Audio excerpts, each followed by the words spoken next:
Menjalankan ibadah puasa di tanah air tentu sudah biasa, namun bagaimana jika Anda harus berpuasa di negeri orang dengan durasi siang yang sangat panjang?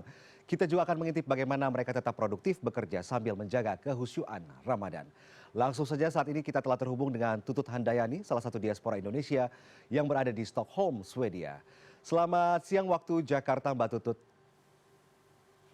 Selamat siang Mas Victor dan pagi waktu Stockholm. Baik, Mbak Tutut, beda banget ya kalau puasa di Indonesia pasti dengan di Swedia. Di sana itu berapa lama sih durasi berpuasa di Stockholm tahun ini dan bagaimana cara Anda mengatur energi sambil tetap bekerja begitu? Untuk tahun ini saya senang banget karena durasi puasanya itu lebih pendek dari beberapa tahun sebelumnya. Karena puasa sekarang itu dimulai di musim dingin dan akan berakhir di awal musim semi. Jadi kurang lebih tahun ini tuh 12 jam sampai 14 jam per harinya. Mhm. Tuh, kalau musim panas itu bisa sampai 20 jam. Ya, eh, menyenangkan dan menantang, terutama kalau untuk mengatur waktu tidur ya. Karena kalau di musim panas kan waktu buka puasanya aja udah cukup malam, kurang lebih jam 10 malam, sementara harus udah siap sahur lagi jam 2 pagi. Kalau sekarang buka puasanya aja itu udah jam 5 sore, terus terawihnya aja itu jam setengah 8, jadi ada waktu cukup untuk tidur. Nanti bangun lagi untuk sahur kurang lebih jam 2 atau jam 3 pagi lah. Mhm. Mhm. Dan kalau sempat ya tidur sejenak sebelum mulai aktivitas.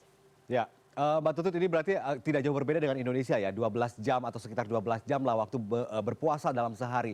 Sebagai minoritas tentunya di Swedia, bagaimana reaksi komunitas lokal atau rekan kerja saat Anda diketahui sedang menjalankan ibadah puasa begitu? Karena kalau di Jakarta orang kerja kan tahu ya, ada waktu iftar, waktu menunggu buka puasa di jam berapa begitu ya. Kalau di sana bagaimana? Apakah memang teman-teman kerja memang sudah tahu bahwa Anda sedang berpuasa atau seperti apa?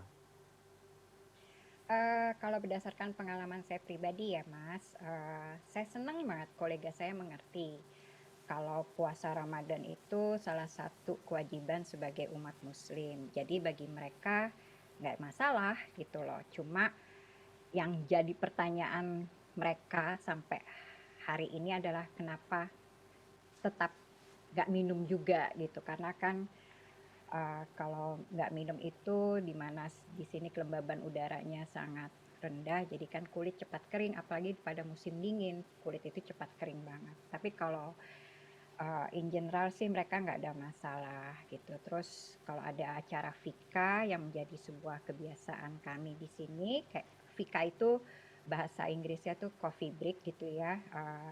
Ya mereka apa maklum kalau saya nggak ikut gitu kan, tapi kadang-kadang mereka mensisihkan kue-kuenya ini buat Tutut, buat kamu buka puasa gitu sih Mas. Nggak ada masalah kalau untuk pengalaman saya pribadi. Ya, menarik ya. Ada aja tantangan berpuasa di negeri orang begitu ya, termasuk tadi ada waktu khusus untuk sholat dan juga sahur begitu atau berbuka puasa. Kita pengen tahu nih kalau di Indonesia kan ada budaya ngabuburit begitu ya, menunggu waktu berbuka Ya. puasa. Di sana di tempat Anda tinggal, tantangannya apakah sesulit itu mencari menu untuk berbuka puasa ngabuburit? Biasanya apa sih yang dilakukan oleh Mbak Tutut menjelang berbuka puasa? Eh, Kalau saya sih udah pasti ya berusaha berusaha banget untuk menciptakan suasana Ramadan seperti kayak di tanah air. Minimal paling enggak menu-menu buka puasanya kayak bikin bubur sumsum atau bubur candil, terus atau ya goreng-gorengan. Tapi kalau berharap kayak kita takjil war, aduh itu yang saya kangenin karena di sini nggak ada gitu loh.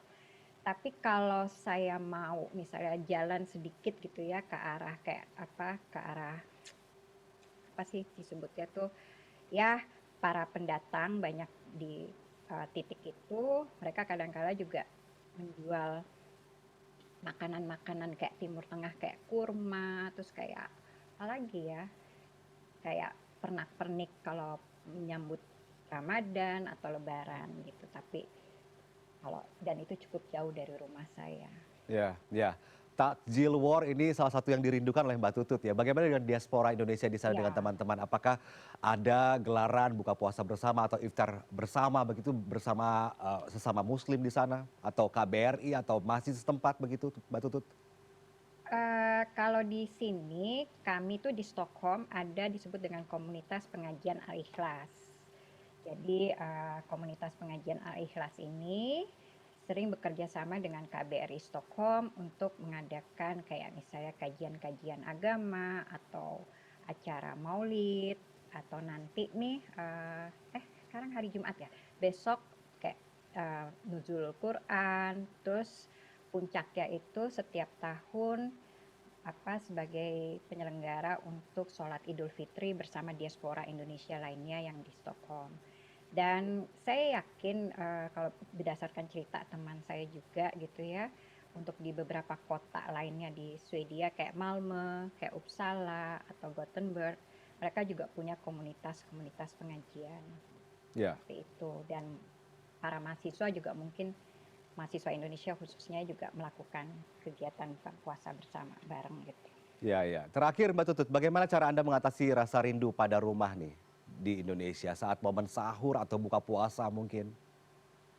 Ya, yang paling saya lakukan itu udah pastinya ya, kayak nyetel-nyetel siaran YouTube yang misalnya yang dilakukan oleh para vlogger, nontonin hal-hal yang sederhana lah misalnya seperti apa sih suasana Ramadan saat ini, kayak misalnya sekarang lagi tren, kayak apa sih takjil war itu, pasar Ben Hill dan sebagainya. Terus ya nonton juga tayangan-tayangan TV Indonesia gitu kan, untuk mendengar suasana bahasa Indonesia gitu kan. Terus apalagi ya, ya berusaha misalnya buka puasa dengan sesama diaspora Indonesia. Biarpun kalau sekarang tahun ini saya senang banget, paling tidak masih ada waktu untuk buka puasa itu kan jam 5:30 sore ya, makin mendekati nanti selesai Ramadan. Jadi masih ada waktu, jadi nggak terlalu malam kalau di di musim panas kan buka puasa aja udah jam 10 malam, kapan bisa ketemunya dengan teman-teman Indonesia. Saya senang banget tahun ini dan saya menunggu puasa Ramadan di musim dingin tahun-tahun depan. Baik, semoga nanti pas Lebaran bisa pulang ke tanah air mungkin ya kangen-kangenan sama keluarga. Terima kasih banyak Mbak Tutut atas waktu Terima Anda kasih bergabung bersama kami juga. di CNN Indonesia World Now. Sehat selalu, Assalamualaikum Mbak Tutut. Terima kasih juga ya atas kesempatannya.